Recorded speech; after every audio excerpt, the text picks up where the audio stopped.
Hello and welcome to Trade of the Week for the week starting Tuesday, the 30th of August. Let's look back at last week's Trade of the Week before we can look for what we're looking for this week. Last week, we were looking for shorts in Euro Swissy.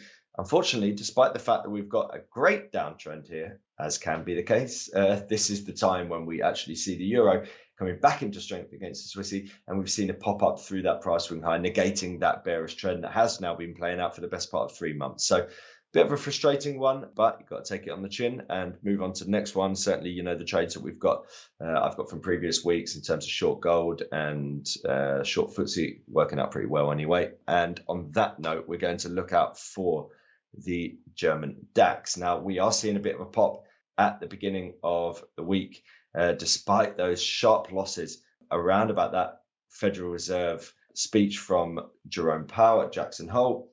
And of course, we did see that sharp sell-off. Now, this week from the Eurozone, we're expecting to see inflation continue to move towards the upside.